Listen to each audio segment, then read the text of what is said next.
That was not how I planned to spend my evening. Okay, so new topic, new material.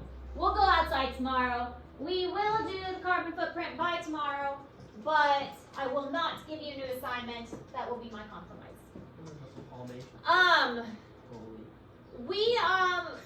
Last unit was kind of an introduction. This is how ecology got started. These were the people who really started talking about ecology, that kind of thing. So now we're really going to talk about, well, what is ecology, what is conservation, and kind of get more into, these are the ideas behind ecology. This material I actually stole from State Fair because, like I said, I'm teaching this not really. I'm teaching this at State Fair as well. I'm actually teaching it this semester on Monday nights at State Fair. So this is taken directly from the State Fair curriculum. So it's pretty much the same thing that I'm teaching there. Basically what I did is I condensed it a lot and pulled out the things that I thought were important. They have really expanded this, and they're teaching it at State Fair as like a whole semester, and I've taken the stuff that I think is the most important and condensed it because, again, I prefer us to do more hands-on stuff outside, and at State Fair we don't do labs for that particular course. So that's where this material is mostly coming from. I've also kind of piecemealed some other things from some other courses that I think are important too. But as we mentioned before, ecology is the study of interactions between species, within species, and between species and their environment. So it's how organisms interact with things, with themselves, with others, with the environment as a whole, and how all of that is working together. Conservation, as we mentioned before, now we mentioned this definition already, is the wise use of natural resources. Ecology and conservation go hand in hand. I know we've mentioned that previously too. You really can't talk about one without talking about the other. The two go hand in hand. Levels of organization. Did we talk about this one yet? Levels of organization? I can't remember. But everything kind of builds on the level that's below it. An individual is concerned with itself and its own survival. So an individual is like, how can I survive? How can I find enough food to feed myself? How am I going to make it through this day? But then you have a population. Usually the population isn't concerned with how is the human species going to survive. That's not what it's really looking at. A lot of times you may think of how is the family going to survive? How is my family group? That's a little bit different because you are genetically linked to your family, and so you have an investment in your family genetically, and so it's a little more likely for you to want to protect your family because you are invested in it. So population is the next step up. Then you have community. A community is all of the living things that are in that area. An ecosystem is all of the living and non-living things. A biome is all of the living and non-living things, but the difference between ecosystem and biome is something that often gets confused. When we study a biome, the difference here is a biome takes into account weather. Weather and climate is the huge difference here.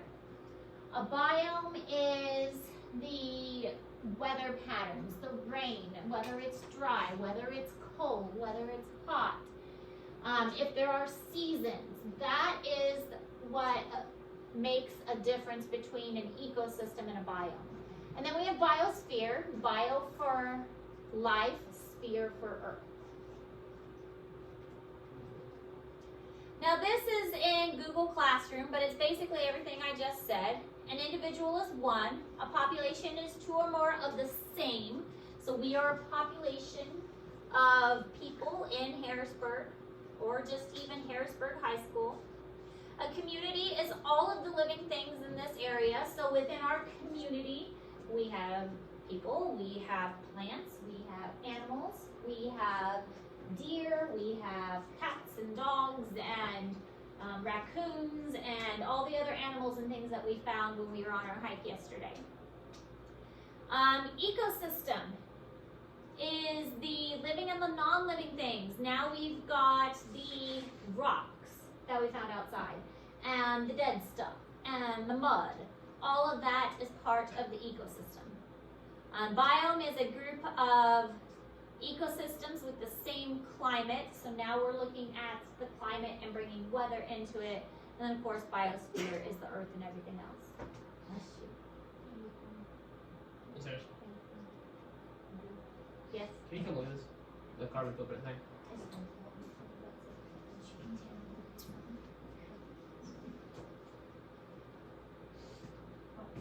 So I clicked on this net, the calculator thing, and it says to click the get started thing, but I don't see the fixes. Okay.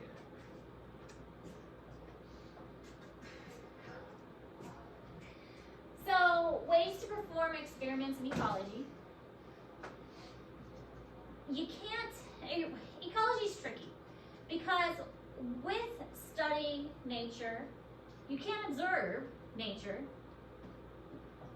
but observing nature is, I mean, nice. You can go out there and say, oh, I see this species, and this species is living here. That's great. Oh, how many of them are here? We can observe, or we can experiment. We can test a hypothesis, but that's kind of hard to test something in a field because you can't control everything being tested in a field. It's very difficult to control the weather or to make sure an animal doesn't leave a certain area. It's really hard to experiment outside and control all the conditions. You can test in a lab, so that's something you can do. You can bring animals in from outside and test in a lab, or bring plants from inside and test them. So that's possible. Now another thing that scientists will do is modeling. And modeling on computers is becoming more and more popular. By modeling on computers, they are going to use complex math equations and predictions and say, this is what I think is going to happen in 10 years from now. This is what, if we take all the rabbits out of this ecosystem, this is what I think is going to happen. So modeling is becoming a much more popular situation, and they're making bigger predictions based on the complexity of computers.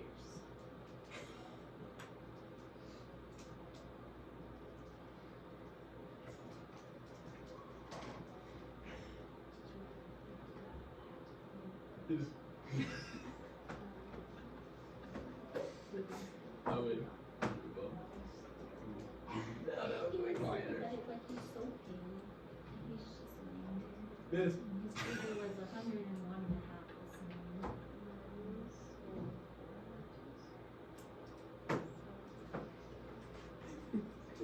That'd be hard, bud. You're not beating that, bud. Yeah, tap out, bud. Let's play Gate Changer. We miss you. Okay, that's I nice. do too. So, I'm gonna just that. Kind is what they call it. All of this land is confirmation land. They didn't And it's really just call going to like these little channels. She did. I'm just gonna freaking walk. It was like at first I'm gonna try to kill a turkey they then. were, they were like I'm gonna they try to were kill a on a turkey line, there. and they were going down the Press line. control Each in. one would call You something. gonna kill a turkey? And then by the end of the girls' game, I mean, I can take you private. they kept forgetting I'm who sure it was one or would have name, which is care. called, so that way we, because Susan, at the beginning of the first two quarters, no one would call one. So Susan had to like call more cheers. It's okay, I got it. But it was just like, oh, and then during, Look at this dude freaking Easton. Do you During- have levels? when we Let's did do Easton. the chants and stuff, Easton she, East. she would never call last time. In 15 workouts, he's The- moved 376,000 pounds. She called. He's been tired of the gym in 15 never ended. workouts. And I never Also, knew we're to supposed to end be it. 88% So muscle. I He's would just freaking stop hitting it. the gas Oh, I up. think we stopped. And everyone would go fight. Or he doesn't do the. Whatever that is. Oh, and there's like a really creepy So eagle you can mascot that I wanted to track. burn. You have friends you track. It was. How much weight It's you worse lift, than muscles you Spike. lift, muscles you work. It sounds like you're dying. You need to You test. didn't. It was. The buzz was small. You still look. Yeah. No, I mean you look fine. Don't get me I wrong. did but 2 yeah, workouts I- a lot because I block my workouts. It was not good. All right, so energy flow. We've already kind of mentioned this before, and the assignment I was going to give you was a food web assignment, but I'll hold off. I'll give it to you next week. But energy is in the environment, and it only flows in one direction. Ultimately, all energy is going to come from the sun. Hopefully, you remember this from biology. And energy only flows in one direction up the food web. That's why we get hungry. If we could recycle our energy, then we wouldn't get hungry and it would be fabulous. And then we wouldn't have starving people because our energy would constantly replenish. But that is not how it is.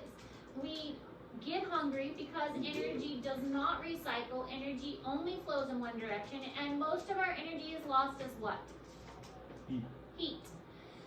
90% of the energy is lost as heat, so we constantly need more energy. Sunlight is the main source, and when there is no sunlight available, we have to figure out a way to get energy from other places. The deep ocean or caves have other ways that they can get energy. What is the way that the deep ocean gets energy? From the little, what are they called? The underground volcanoes. Yes. Oh, Yep, the hydrothermal vents, the underground Wow. volcanoes. Very good. So that's true. They get it from those underground vents, the hydrothermal vents, and it's because of a process called chemosynthesis instead of photosynthesis. So they get energy from the chemosynthesis, which is getting the energy from chemicals instead of getting the energy from from the sun. Now, a cave is a little bit different. How does a cave get energy? How do you get the energy deep in a cave? The roots in the ground. Potentially, but have you guys ever been in a cave? Yo, no. Like, oh yeah. Have you ever seen your roots way down deep? No. I went to a cave in Mexico that had water in it. Pretty cool, you could swim in it. It is cool. But have you seen caves down there? But there are fish down there, so how do fish get the energy? From the caverns. You ever heard about the Nutty Putty incident? But how do you get the energy? How does the fish get energy? It's not coming from the sun. They're getting it from the thermodynamics of the cave. How? If all energy comes from the sun and there's no sun. Oh, there we go. Bryce is throwing out stuff. He's making up But he's stuff. right. Something brings the energy into the cave. It's getting the energy from the outside and then bringing the energy back in. Specifically, bats are a big one. Bats will go outside and eat the insects, and then they'll bring that energy back inside. So the bats will eat the insects outside, and then they'll come back inside. And bat poop is actually one of the major components of the ecosystem of a cave. Because bats will poop, and then the insects will eat the poop, and then the other things will eat the insects that eat the poop. So things that go outside the cave will bring the energy back into the cave. So Bryce is right. Good job. Alright, so this is a bunch of words, but I'm assuming you know these words. So you don't have to write these down because I put them in Google Classroom and you are taking a college class, so I sure hope you know these words. Producer and consumer, photosynthesis and chemosynthesis, carnivore, herbivore, omnivore, detrivore, decomposer, scavenger, and calorie. Hopefully you guys know what a carnivore is. What's the difference between the detrivore and the decomposer? Detrivore is mostly eating dead plants, and decomposer is more of breaking down like dead stuff in general. But they don't eat it? Not really. Think of like a decomposer as like a bacteria, and less an eating and more of a breaking down. Like a bacteria just like dissolves. Does that make sense? Yep. Okay. A calorie is a measurement of energy. That's how, like, if you read the back of a food product and it says 100 calories, that's how much energy that food has in it. Try to get in like 35 a day. So that's what a calorie is. So that's why I put this in Google Classroom. These are words that you should know.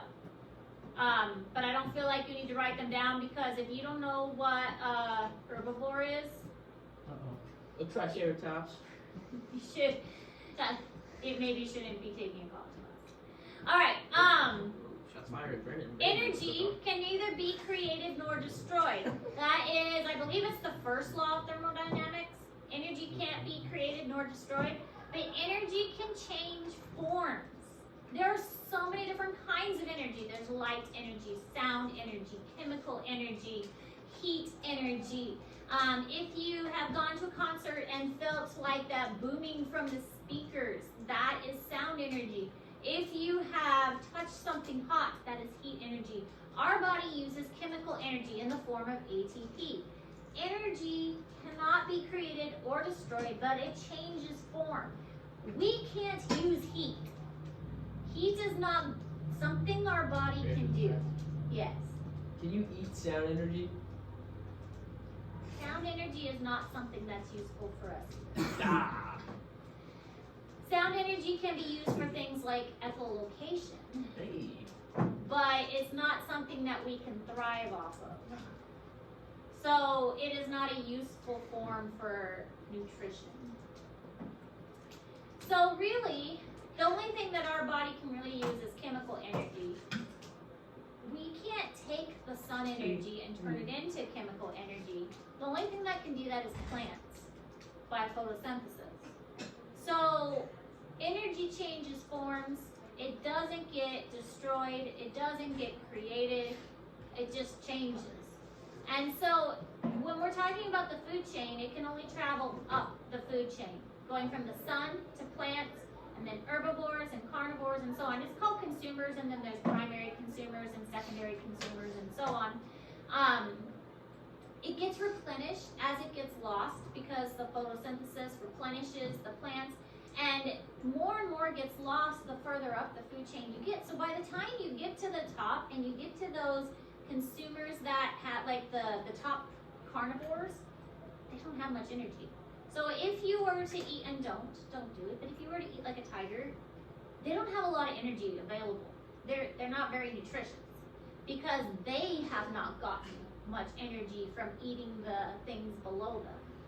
But this is also why, and I think I've said it before, I kind of get confused at this point because I know I've said it in my other classes, which class I've said it in. Big animals can eat and survive off of eating small things. I know I said it in zoology. I'm pretty sure most of you took zoology.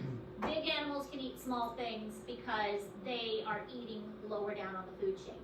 Krill are farther down on the food chain, and that's why the big whales can eat krill because they have more energy available. So the food chain is a straight one thing, it's this, eats this, eats this. But in nature, it is never that simple. It is never a beautiful straight line. That's not how it works. We have what's called a food web. Food web, and this is like third grade stuff. You guys should know this. This is like third grade stuff. A food web is much more complicated. Everything is twisty and turny and interconnected. But this is why it's so important. If you take one thing out of a food chain, you're gonna mess everything up. Or if you add one thing into it, you're gonna mess everything up. Because you don't know how everything is connected. And this is why when I worked at the zoo, I would teach the kids this, and I would say this is why every animal is important. Because you don't know how things are connected. If you take something out, you could be messing everything up. If you take a snake away, suddenly the mice are not going to be eaten, and those mice are going to overrun the place and eat all the plants, and then the plants are going to be gone. So now the deer aren't going to have anything to eat, and now the deer population is devastated, and you've got dead deer carcasses everywhere, and it messes everything up when you destroy one thing, because everything's interconnected. We call these trophic levels. Level 1 is the producers, trophic level 2 is the primary consumers, trophic level 3 is secondary consumers. Usually it gets up to tertiary consumers, which are the top level predators. Primary, secondary, tertiary.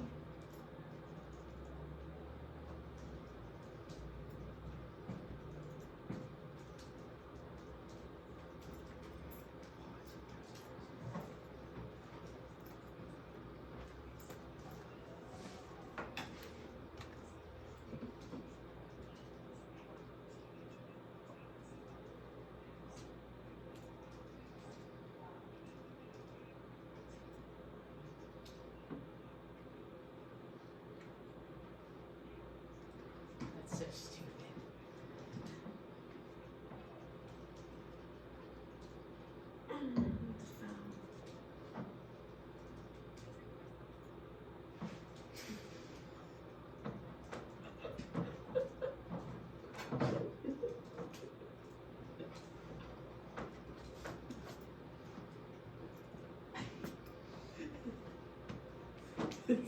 All right, so here's an example of how this works. We have our producers, and they have 10,000 calories available.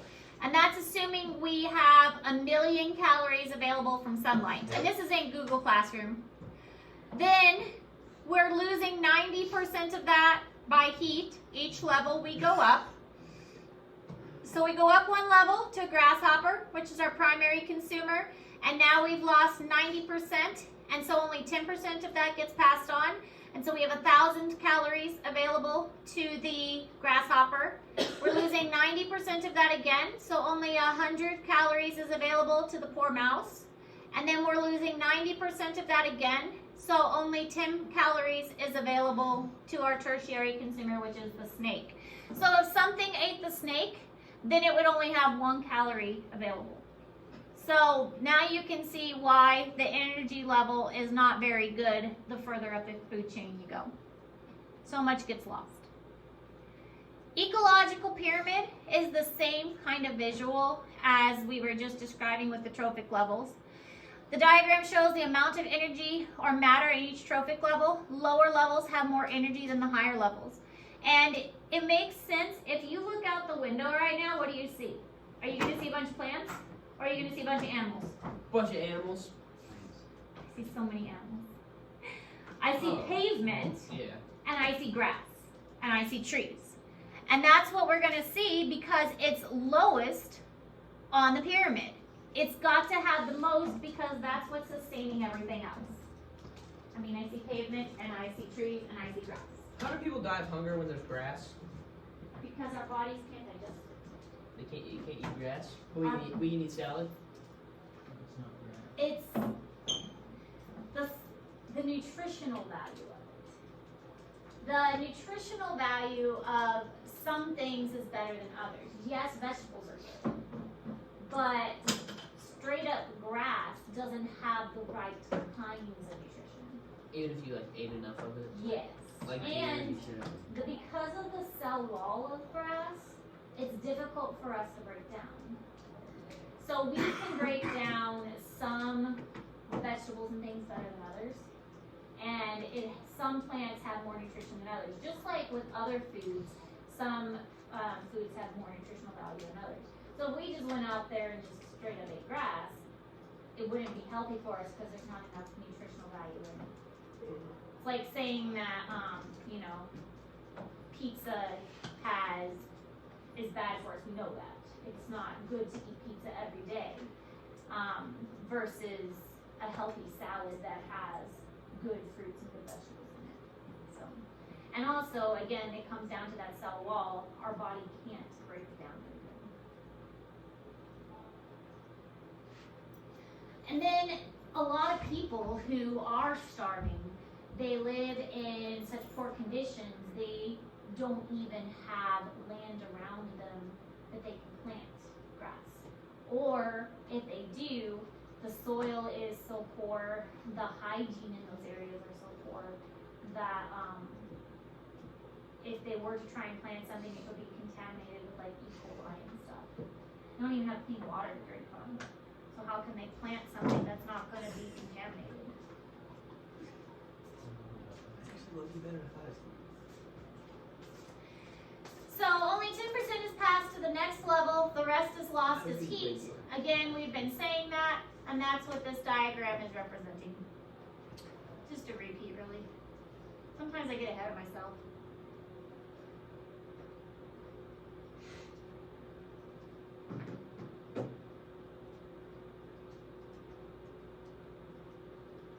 I finally get my TV to work. I'm gonna have to find a new place to put my iPad when I record these videos. It's hot.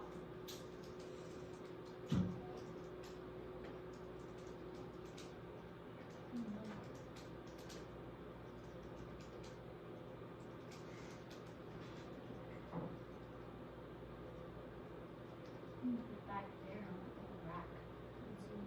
You probably up on the table. Yeah, but I don't want to like block. Well, I guess it's low enough it wouldn't block your view. Yeah. Have to play around with it.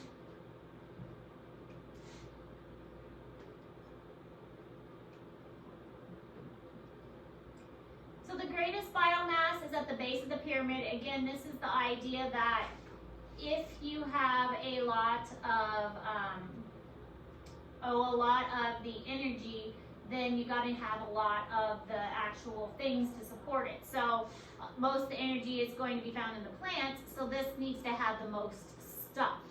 So again, if you look out the window, you're mostly going to see plants, and that's because that's got the most biomass. And then the next is going to be the primary consumers, insects, for instance. There's a lot of insects out there because they're primary consumers. Herbivores, they're primary consumers. So that's going to be the next step up.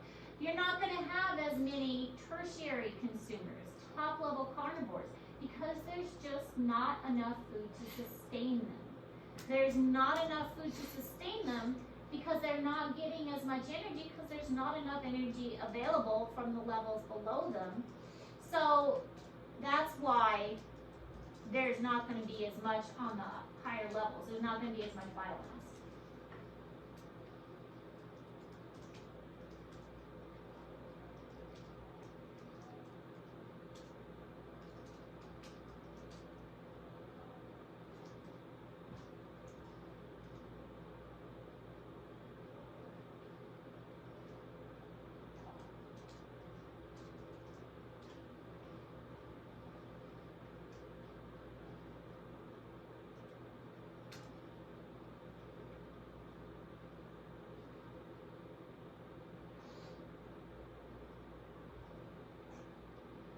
Only 10% is passed to the next level, the rest is lost as heat. That says the same thing. You don't have to write it down. It says the same thing. That's me. Says the same thing. Here's another picture showing the producers, consumers, primary consumers, secondary consumers, tertiary consumers. This is in Google Classroom. Most stuff is at the bottom, gets smaller as you go up. Just because there's more that can be supported down here where more energy is. Less that can be supported at the top where there's less energy. All right, that's all the notes. Look, we have about 15 minutes to work on our carbon footprint. Look at that. See, I'm giving you guys some time. Watching. Look at me being all kind and considerate.